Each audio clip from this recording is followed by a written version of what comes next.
It's October 2025. A senior employee at the Environmental Protection Agency opens her email. The subject line reads, Notification of Reduction in Force, RIF. It's not a firing, it's an elimination. Her job, her department, her entire 20-year career, simply gone. Across Washington, tens of thousands of other federal employees are getting the same message. President Trump today advanced his plans to make it easier to fire tens of thousands of federal workers. So Schedule F changes the job classification of nonpartisan federal workers, designating them as political appointees. And so bottom line, it makes it easier for the president to fire anyone that he considers disloyal and replace them with complete loyalists to his cause and to his agenda. The media calls it a shutdown. But this isn't the usual political theater. This isn't chaos. This is a plan. It's a surgical deconstruction of the United States government. And it's being run by three people whose names you probably don't even know. Most people see the man on stage. They focus on the rallies, the speeches, the noise. But the real story, the one that actually matters, is happening in the shadows, run by a cabinet of unelected architects. This is the story of how three people hijacked the presidency. To understand the plan, you first have to understand the architect, Stephen Miller.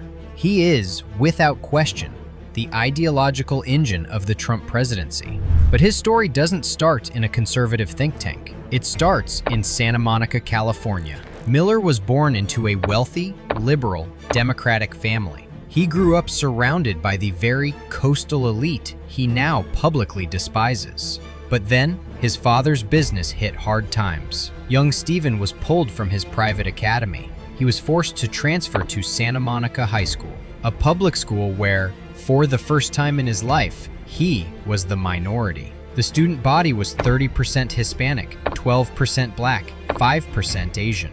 And according to those who knew him, this experience didn't broaden his mind. It forged his resentment. As a teenager, he was already writing letters to local papers. He attacked the school for speaking Spanish announcements. He demanded students be forced to say the Pledge of Allegiance. He railed against political correctness. This wasn't politics. It was a personal vendetta. He went to Duke University and became the campus's most vocal conservative provocateur. He found his calling not in building, but in fighting. In 2016, he found his perfect weapon, Donald Trump.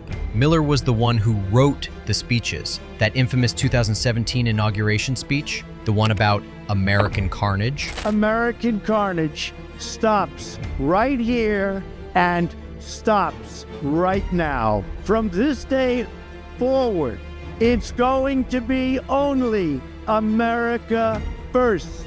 America first. That was Miller. That 2016 line that defined the entire campaign, I am your voice. That was Miller. He wasn't just writing speeches. He was channeling Trump's raw instinct into a coherent nationalist ideology. And he turned that ideology into policy. The 2017 Muslim ban that caused chaos at airports worldwide. Critics like the ACLU are already promising to fight this new one in court. Even with all of these changes, they are still calling this a de facto Muslim ban. No hate, no fear. Refugees are welcome here. That was Miller's first major project. The family separation policy at the border. Miller was the driving force. While other officials came and went, Miller survived. He survived because he wasn't just staff. He was a true believer. Today, he's more powerful than ever. He runs a legal group called America First Legal. He's waging a holy war in the courts, suing companies like Shell, Pfizer, and Morgan Stanley. His claim? That their diversity programs, DEI, are illegal and racist against white people. He's the architect. He designs the new America. But an architect is nothing without a demolitions expert. An idea is powerless without the money to make it real, or, in this case, the power to defund everyone who opposes it. Meet Russell Vought, the Deconstructor. Vought is Trump's director of the Office of Management and Budget, OMB. It's the most powerful government agency you've never heard of. The OMB controls the entire $6 trillion federal budget. It's the nation's wallet, and Vought holds the keys. If Miller's ideology was forged in high school resentment, Vaught's was forged in religion. He's a graduate of Wheaton College, an evangelical Christian university. Its motto, "For Christ and His Kingdom." Vought sees Washington, D.C. not as a city, but as a deep state, a godless bureaucracy that must be dismantled. He is the primary author of the infamous Project 2025. It's not a suggestion, it's a 900-page battle plan. A plan to deconstruct the federal government, piece by piece. And now, in 2025, he's finally putting that plan into action. This is where the plan becomes terrifyingly clear. It's not three separate people, it's one seamless machine. Stephen Miller identifies the targets. Russell Vought controls the money. Look at the 2025 shutdown. The media thinks it's about debt ceilings. But look closer. Russell Vought is withholding $18 billion for an infrastructure project. He is canceling $8 billion for climate projects in 16 states that supported his rival. This isn't fiscal conservatism. This is a targeted assassination of his political enemies. He is using the budget as a weapon. And those RIFs, the layoffs, that's the masterstroke.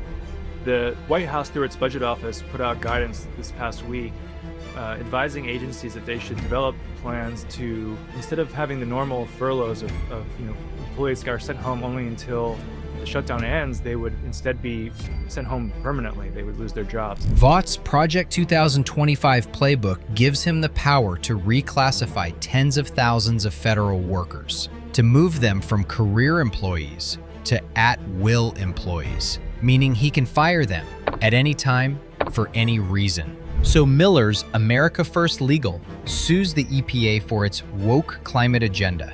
Simultaneously, Vaught's OMB freezes the EPA's funding and fires the employees who run that agenda. Miller provides the why. Vought provides the how. It's a perfect, inescapable pincer movement. It's a hostile takeover.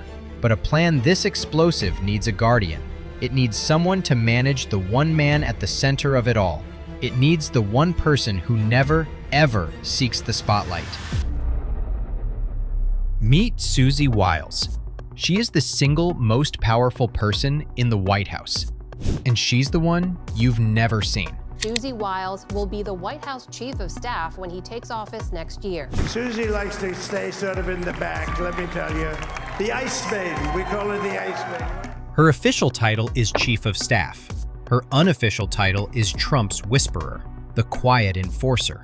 Wiles is not an ideologue like Miller or Vought. She's a killer, a political operative from the old school of Ronald Reagan. She's the one who got 2024 rival Ron DeSantis elected governor in the first place, and when he crossed her, she joined Trump and engineered his complete political destruction. Her power comes from one simple, unbreakable rule. She never takes the spotlight from Trump. There's a legendary story from the 2024 election night. Trump is on stage giving his victory speech. He's thanking his team. He calls Susie Wiles, the first woman in history to run a winning presidential campaign, up to the microphone. And what does she do? She smiles, shakes her head no, and steps back into the shadows. Susie is Susie Wiles, Trump's enigmatic top aide, who's now set to be his White House Chief of Staff, the first woman ever in that role. She knows the secret. Trump doesn't want partners. He wants loyalty. Wiles doesn't care about ideology.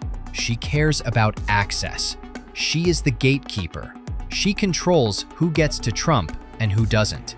She controls the flow of information. She lets Miller and Vought be the mad scientists. She lets them design their radical plans. Her job is to package it all and make sure the president and the public see it as a win. She is the enforcer who protects the architect and the deconstructor. This is the new White House. It's not a team of rivals. It's a machine built for a single purpose. This isn't just a second Trump term.